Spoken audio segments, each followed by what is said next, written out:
بسم الله الرحمن الرحیم. السلام علیکم و رحمت الله و برکاته. عزیزان، چون ماه رمضان نزدیک است، اللهم بلغنا رمضان، و زیادی از خواهر و برادران در ماه رمضان زکات مال خود را می دهند.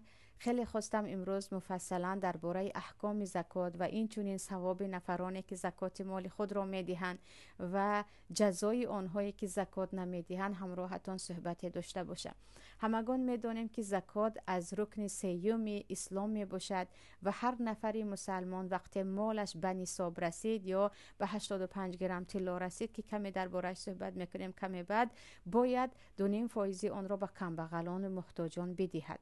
و هر نفری که این را انکار میکند کلا زکات را قبول ندارد و میگوید من زکات چیز را نمیشناسم و نمیدانم و قبولش ندارم، او در نزد تمام علما از دین خارج میشود، چون رکن اسلام را قبول نکرده ایستاده است. اما آنهایی که نمیدهند، پیامبر صلی الله علیه و سلم میگویند ما منع قوم از زکات الا ابتلاهم الله بالسنین.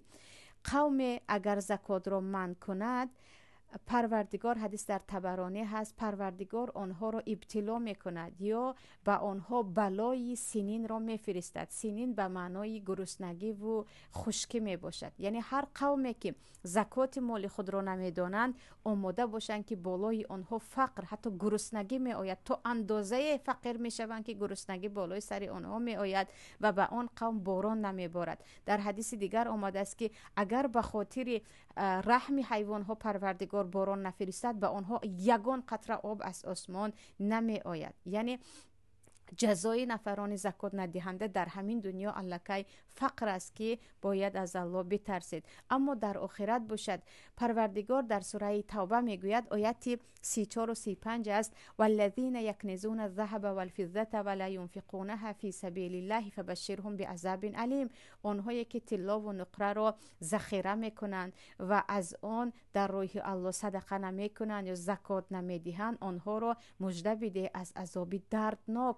یوم یحمى علیها فی نار جهنم فتکوی بها جباههم و جنوبهم و ظهورهم هذا ما کنزتم لانفسکم فذوقوا ما کنتم تکنزون. روزی که آن پلهای آنها به آتش تبدیل می شود، گداخته می شود و با همان پلهایشان که به آتش تبدیل شد آنها را درزمال کرده می شود، هم از چهره هایشان، هم از پشتشان، هم از پهلویشان. یعنی با مالشان آنها را می سوزانند. مال آنها به قطعه های آتش تبدیل می شود و به آنها فرشته ها می گویند بچشید درد همان پلهایی که خودتان کنز می کردید، یعنی ذخیرش می کردید و زکات آن را نمی دادید.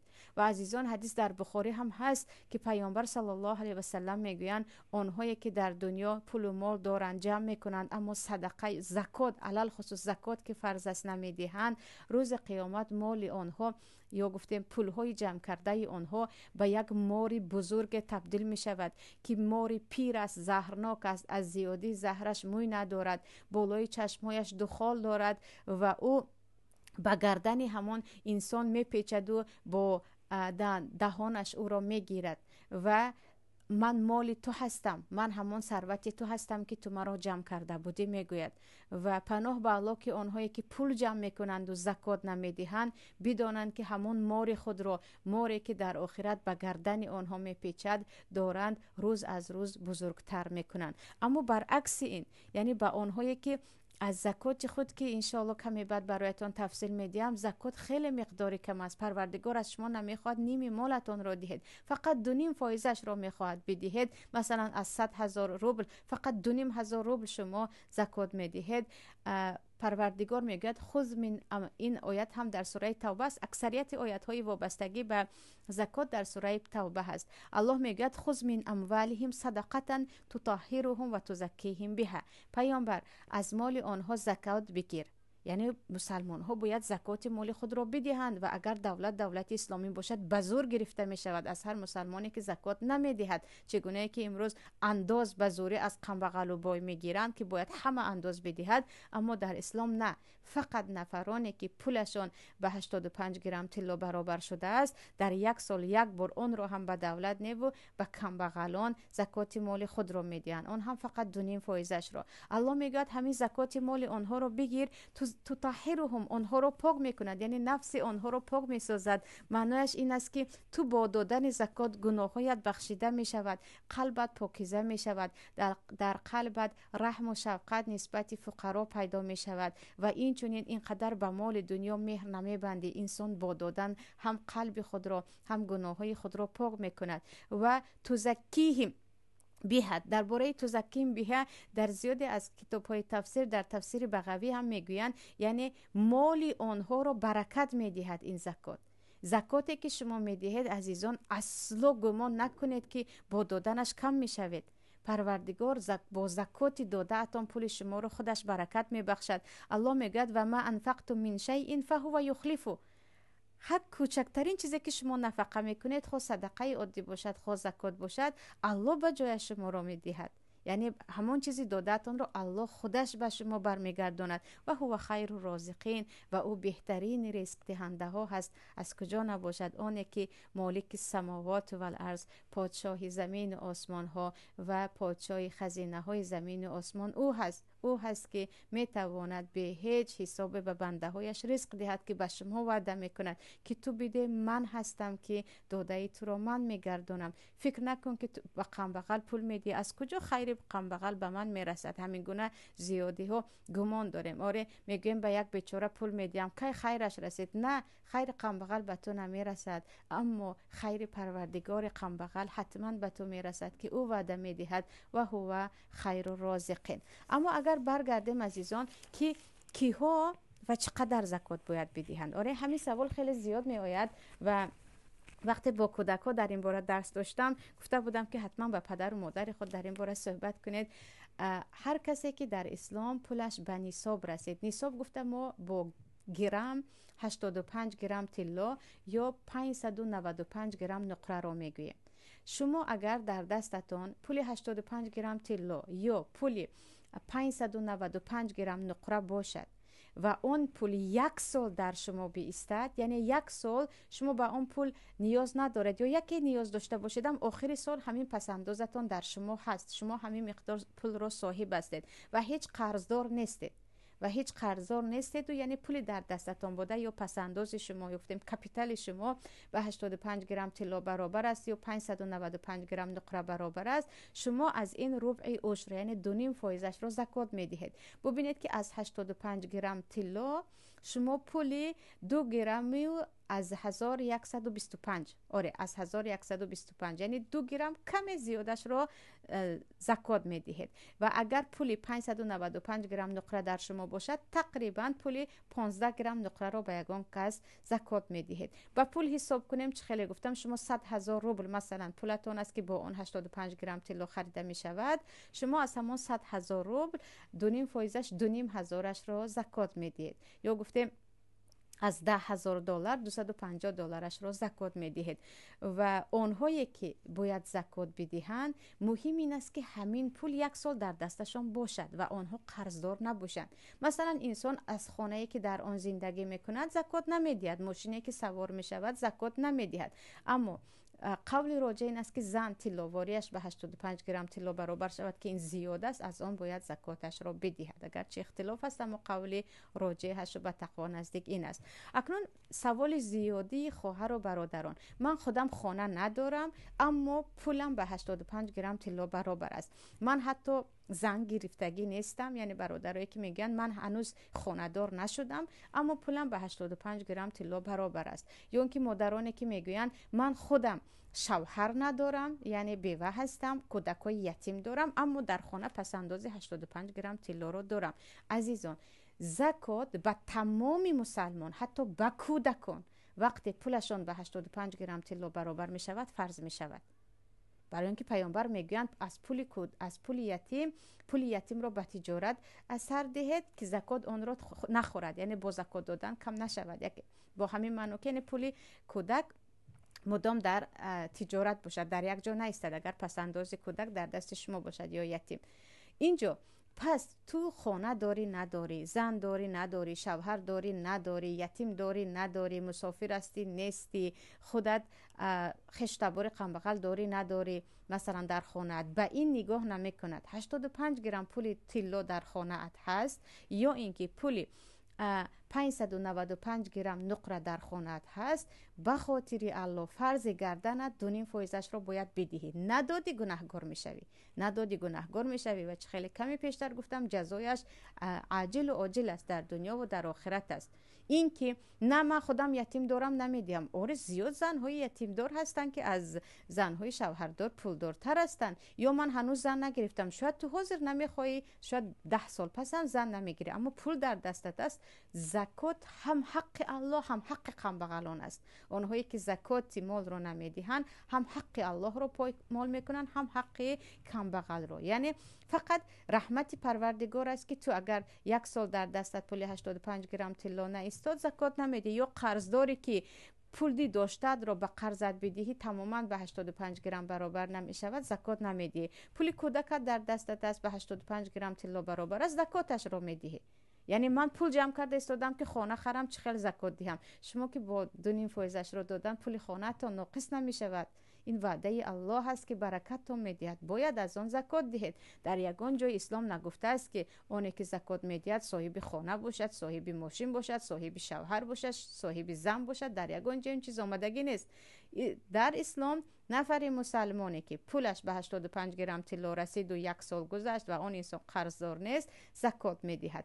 یا میگوید من تاجر هستم، کالاهای تجارتی دارم، پولی نقد ندارم، کالاهای تجارتی تو به 85 گرم طلا برآمد، میتوانی از خود کالاها حتی حساب کرده 2.5% را زکات دهی، یا پول، هر دوش هم جایز است. یعنی مثلا آنهایی که زیاد مثلا کرته و لته میفروشند، اگر تمامی بارهایی که دارن یا گفتیم کالاهایی که دارن به 85 گرم طلا برابر باشد، از همون لباسهایشان 2.5% را از همه پست و نرخ نمیرفتگیش رو به سودا نمیرفتگیش رو نمیو مابینش رو گرفته صدقه میکنند، یعنی زکات میدین. پس این مسئله حل شد که نگوییم که نه من خانه ندارم من زکات نمیدهم، من خود در مسافری هستم یا من دختر یتیم دارم. نه، پول که داری تو باید زکاتت رو بدهی، مادامی که پولی 85 گرم طلا در دستت است و 1 سال گذشت. اینجا چیز دیگر این است که عزیزان، زکات مال رو به کی باید داد؟ این هم در آیت 60 سوره توبه هست، انما الصدقات للفقراء و المساکین گفته آمدگی هست. اما پیش از این باید بدانیم که به پدر و مادرت محتاج باشد هم زکات نمیدی. یعنی زکات حق محتاجان است، آنهایی که کم بغل هستند، محتاج، نیاز به پول دارند که آنها معلوم میشوند در همه جا. زکات به بایها ما زکات نمیدیم، اونایی که شرایط خوب دارد زکات نمیدیم. و این چنین زکات حق اسیران است یا گفتیم برادران در زندان است که برای خارج شدن به آنها نیاز دارند، یا اینکه عموما در زندانن، یا اینکه آنهایی که در راه ماندن برای رسیدن به منزل پول ندارن. زکات حق اینها هست. مثلا پیشتر به آنهایی که زکات جمع کردن حق آنها هم بود که در قرآن والعاملین علیه آمدگی است، اما الان میدونیم که دولت که اسلامی نیست مخصوص زکات جمع کننده ها وجود ندارند در بین ما. یا اینکه پیشتر آنهایی که نه به اسلام گرویده بودن به آنها هم زکات میدادن که الان آنها هم وجود ندارند و حضرت عمر الکی اینها نیستن گفته به آنها زکات جدا نمیکردن. در ما ابن سبیل مجاهدین هستن که به مجاهدین چه خیلی میرسونیم این رو هم نمیدونیم. اساسا به محتاجان است حاضر، آدم های غارمین قرضدار است. شما به یک آدم قرضدار میتوانید زکات دهید، به یک آدم محتاج که میدونید این نیازمند است زکات میدهید، به یک آدمی که در راه مانده است و برای رسیدن به او پول در کار است زکات میدهید. اما پدر و مادرتان محتاج باشد، دخترتان محتاج باشد، پسر محتاج باشد، نبیره محتاج باشد، به اینها زکات داده نمی شود. یعنی زکات را به شخصانی که ما به آنها کمک کردنمون حتمی است، مثل پدر، مادر، بابا، بیبی، یعنی پدر بزرگ، مادر بزرگ، نبیره و فرزندها دادن ممکن نیست. این چونین شوهر به زنش دادنش ممکن نیست. در مذهب ابو حنیفه رحمت الله علیه که بنده این رو راجح میگویم، زن هم به شوهرش زکاتش رو دادن ممکن نیست که در یک خانه هستند و فرزندان خودشون میخورن، یک حله هست. یا اینکه مثلا خوشتامن، یا اینکه خسور به کلین خود به داماد میدهند و باز آنها در یک خانه فرزندها قطی میخورن، این یک حله هست، مگر به جای دیگر اگر صرف کردن، یعنی آنها یک زندگی دیگر داشتن. پس عزیزان، و پدر و مادر خود زکات هم رو داده نمیتوانم.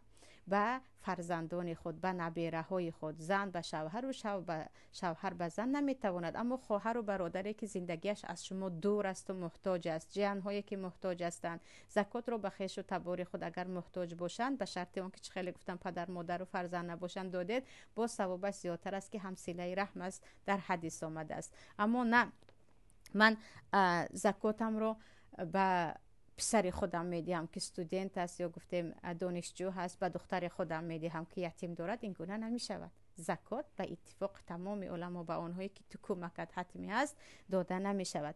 مسئله دیگر عزیزان، زکات وقتی که شما اگر قرضدار هستید برای شما فرض نمی شود. آدم های قرضدار تا کلا قرضشان را تمام نکردن زکات نمی دهند، مگر اینکه آنها میدونند که پولشان به قرضشان هم میرسد و باز به 85 گرم طلا هم برابر است و به زکات هم رسیده است. این چونین زکات رو حتمی نیست که به یک نفر من زکات پولم گفته دهید. شما با قلبتون نیت کردید که من زکات پولم را داده ایستادم، همین کافی است. شرط نیست به قم بغل بگوید که من به تو زکات داده ایستادم، این اصلا شرط نیست. این چونین خرید کردن درست نیست. یعنی در نزد جمهور علما تو زکات پول رو پول میدهی. مثلا 40 گوسفندت باشد، یک گوسفندی 1 ساله میتی، 30 تا گاو داشته باشی، یک گاوی از 1 ساله گذشته میدهی، اما پول اون رو نمیدهی. از پولت هم مثلا تو باید از دلار زکات براری یا از سامان، تو رفته برنج و ارد خریده برده نمیدهی، این زکات من گفته. از پولت باید پول بدهی. اما کالای تجارتی داشته باشی میشود از همون چیزهای میفروخته ادهی. و این چونین زکات را شما مثلا به یک قم بغل قرض دادید، پولتون را برنگردانید، همون قرض هم زکات گفته نمی شود. به زکات نیت حتمی هست و جدا برآورده دادن حتمی است. همون پولی دادگی هم رو به من نگردم، من زکات حساب کردم، درست نیست. این درست نیست، این از روی ناچاری است. تو برای گرفتن پولت ناامیدی، با قرض آن را حساب میکنی، حتما باید جدا بدهیم. و مشکل این است که عزیزانی که بنده رو میشنوید یا میبینید، اونهایی که از زکات میترسند، سبب اساسیش این است که گمان میکنند با دادن همین پول قم بغل میشوند. مثلا یک نفری که صاحب 10,000 یا گفتیم 20,000 دلار است و 500 دلار زکات میبرارد، با همین دادن گویا که تمام دنیاش رو میدهد که فقط بهانه میجویند. فرزند خودم دانشجو هست، به او دهم چی، مادر من خودش در تاجیکستان است، به او دهم چی، یا اینکه مثلا من خودم هنوز خانه ام ساخته نشده است، یا من فرزندی به خانه میکردگی دارم، من فرزندم رو باید به خانه کنم. یعنی با هر رو میخوان از زکات گریزن، در حالی که اونهایی که اجر صدقه و زکات رو میدونن که الله فهو یخلفه میگوید من خودم به شما میدهم. الله میگوید پروردگار خودش به شما زکات دادهتون، هر چیزی که در راه الله دادید برمیگرداند. ما باید خرسند شوان به الله شکرگزاران زکات خود را دهیم که پروردگار به ما نصیب کرد که از جمله زکات دهنده های هستیم که ما از پروردگار وعده گرفته ایستادیم که پروردگار داده ما را از 700 و از آن هم زیادتر برمیگرداند. و این بود صحبت من درباره زکات. ان شاء الله که صف زکات دهنده ها زیاد شود و میدونید که با دادن زکات خیلی که پروردگار میگوید هم ما از گناه ها پاک میشویم و قلب های ما پاک میشود، پول های ما زیاد میشود، هم چقدر صف کم بغلان کم میشود.